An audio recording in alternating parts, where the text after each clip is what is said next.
There is a number that the Pentagon does not want you to focus on. Not the number of strikes, not the number of missiles intercepted, not the percentage of sorties completed or targets destroyed or square kilometers of airspace controlled. The number is 40. In the past 6 days, Iran has destroyed or rendered operationally ineffective 40% of the total THAAD missile defense systems in the entire United States military inventory. Not in the region, in the entire inventory, globally. THAAD batteries are not manufactured quickly. The production rate under normal industrial conditions is approximately 1 to 2 units per year. There is no emergency surge capacity. There is no warehouse full of spares waiting to be deployed. What exists is what exists, and 40% of it is now gone. That number changes everything about how you should understand what is actually happening in this conflict. Because the official narrative, the one being presented in press briefings and repeated across most mainstream coverage, describes a situation that looks almost nothing like what the underlying military data is showing. My name is Tariq. In the next 18 minutes, I am going to walk you through the military reality of the Iran conflict as it actually stands right now, not the version being packaged for domestic audiences. The version that defense analysts, weapons inventory specialists, and strategic planners are discussing in private. Because the gap between those two versions is wider than at any point in this conflict, and that gap has consequences for every person watching this video regardless of where they live. Let us start with what the official position has been. The consistent message from military spokespeople has been one of dominance. Control of the airspace. Interception rates described as being in the range of 90%. Iranian missile capability described as being progressively degraded. The overall picture presented has been one of a campaign proceeding according to plan, with American and allied forces absorbing whatever Iran launches and systematically dismantling Iran's capacity to continue. Now let us look at what the documented evidence actually shows.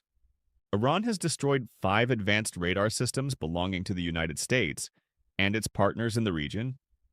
These are not ordinary radar installations. They are among the most sophisticated early warning and fire control systems that exist anywhere in the world. 2 distinct types have been confirmed destroyed, systems that cost between $500 million and $1 billion each to manufacture and deploy. These radars serve a function that cannot be easily replaced in the short term. They provide the early detection window that allows defensive missile systems to identify, track, and engage incoming threats. With those radars operational, American and allied forces had a warning window of 15 to 30 minutes when Iranian missiles were launched.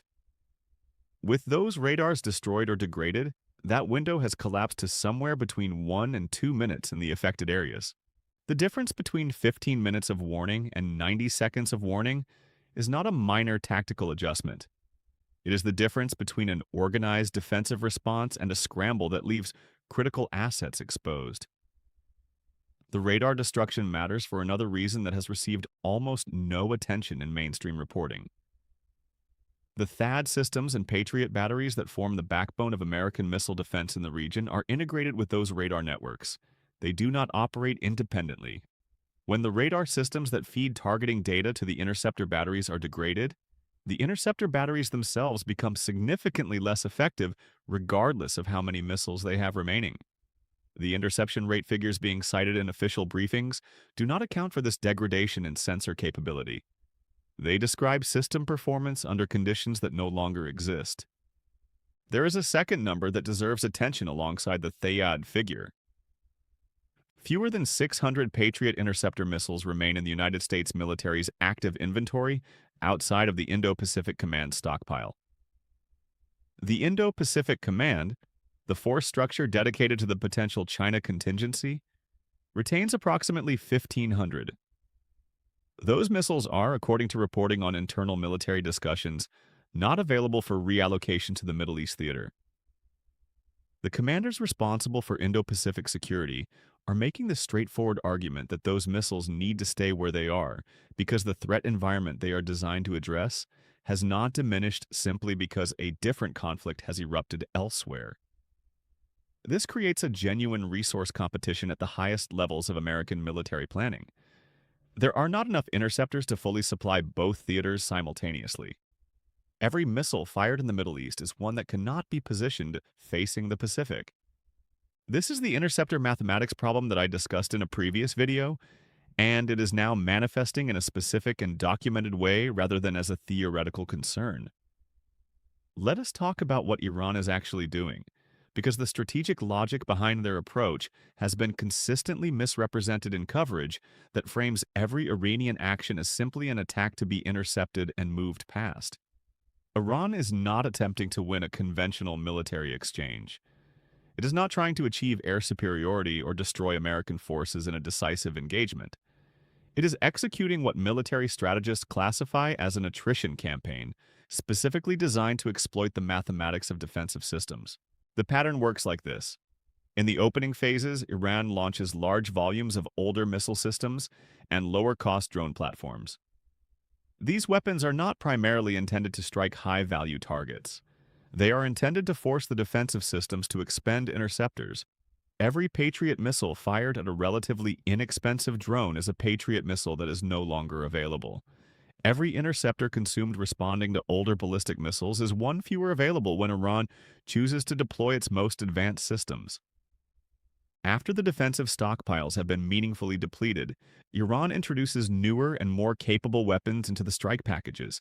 Reports indicate that Iran has deployed a ballistic missile system that releases clustered submunitions at an altitude outside the effective engagement envelope of both the Iron Dome and the Patriot systems.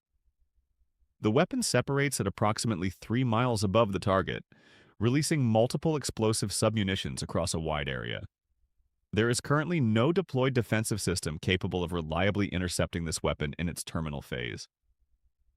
The submunitions that fail to detonate on impact create persistent hazards that remain dangerous for extended periods.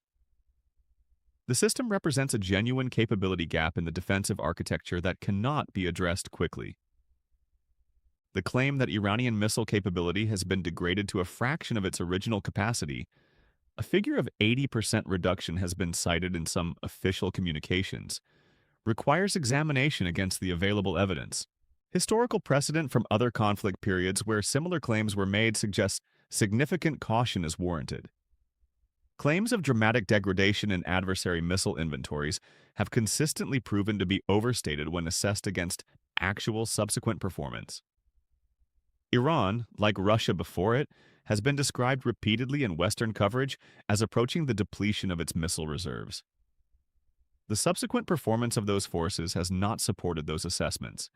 Iran possesses one of the largest ballistic missile arsenals in the Middle East, developed over decades of investment, specifically because Iran's strategic planners understood that air power parity with the United States was unachievable, and that missile systems represented a more cost-effective deterrent. The production capacity and existing inventory are substantially larger than official briefings have suggested. There is also a technical dimension to the degradation claim that requires scrutiny. When official spokespeople describe the destruction of Iranian missile launching infrastructure, the absence of publicly released satellite imagery confirming that destruction is notable. In previous instances where major strikes produced verifiable physical destruction of significant targets, overhead imagery was released within 24 to 48 hours. The absence of comparable imagery in the current period does not prove that claimed strikes did not occur, but it creates a reasonable basis for skepticism that deserves acknowledgement rather than being passed over without comment.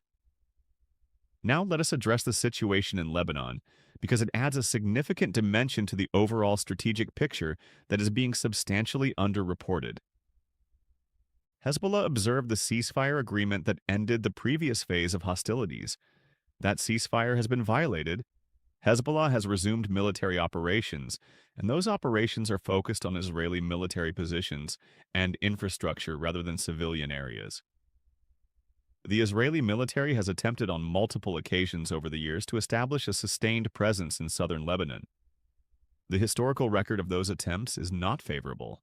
Hezbollah has demonstrated, over repeated engagements spanning decades, a capacity to absorb Israeli military pressure and maintain operational effectiveness that has surprised Israeli planners each time they have underestimated it. The current engagement has already produced significant Israeli military losses in southern Lebanon, according to available reporting. A two-front military commitment against both Iranian strikes and a renewed Lebanese front creates compounding demands on Israeli defensive resources and military manpower that were not part of the original strategic calculation when this conflict began. The question of a negotiated resolution deserves direct treatment, because the official American position on this has shifted in ways that reveal something important about how the situation is actually developing. At various points, claims were made that Iran had reached out requesting negotiations and seeking a ceasefire. Iran's government has stated publicly and explicitly that no such outreach occurred. More specifically, Iran's position on negotiations reflects a documented grievance. On two separate occasions, active diplomatic discussions were underway when military strikes occurred. The first was in June of last year. The second preceded the current phase of hostilities. In both cases, Iran was engaged in good faith negotiations when strikes were launched. The Iranian Foreign Ministry's stated position that there is no basis for negotiating with a party that has twice initiated military action during active diplomatic engagement is not an irrational position. It reflects a specific and documented pattern of behavior that Iran has experienced directly. Following Iran's public denial of having requested negotiations, the American position shifted to demanding unconditional surrender. This is a significant rhetorical escalation. Unconditional surrender as a war termination condition requires the complete capitulation of the opposing party, historically achieved only through the total destruction of the opponent's capacity to resist, or through the credible threat of annihilation. Neither condition exists or is achievable in the current conflict given the geographic, demographic, and military realities involved. The statement appears to function primarily as domestic political messaging, rather than as a serious statement of achievable war aims. Iran's own public statements on the possibility of American ground forces deserve attention, because they provide a window into Iranian strategic confidence that is being dismissed rather than analyzed seriously. Iranian military and government officials have stated directly that they are prepared for any escalation scenario, including a ground invasion.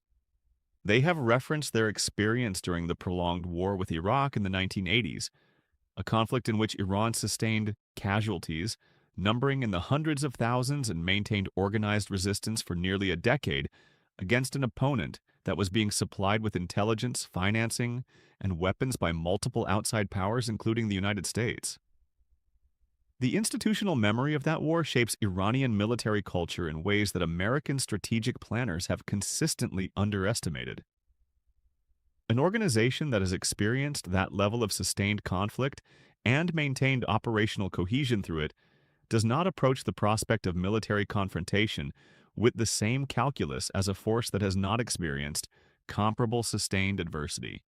The broader strategic picture, when all of these elements are assembled together, looks substantially different from the narrative of controlled, successful military operations that official communications have been presenting. The radar destruction has significantly degraded early warning capability in the affected areas. The THAAD depletion represents a loss of 40% of a system that takes years to replace. The Patriot interceptor inventory outside the Pacific theater is critically low. The interception rate figures cited officially do not account for sensor degradation or the deployment of weapons systems for which no effective intercept exists.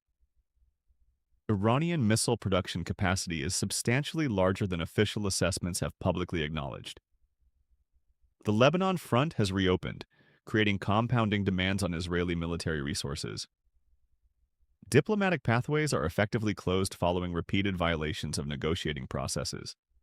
And the resource competition between the Middle East theater and the Pacific theater is creating internal military planning tensions that have no good resolution in the near term. None of this means the outcome of this conflict is determined. Military situations are dynamic. Conditions change. Decisions made in the coming days and weeks will shape outcomes in ways that are not yet predictable. What it does mean is that the version of events being presented publicly does not accurately reflect the strategic position as it actually exists. And that gap between the official narrative and the underlying reality matters because decisions about escalation, negotiation, and resource allocation are being made within a political environment shaped by that narrative. The people making those decisions need accurate information. The public that will bear the consequences of those decisions deserves accurate information. And the gap between what is being presented and what the evidence actually shows is right now very large. That is the situation as it stands. The numbers do not lie. And the most important number in this conflict right now is the one they would prefer you not to focus on. 40%. Stay informed. The situation is developing faster than official communications are reflecting.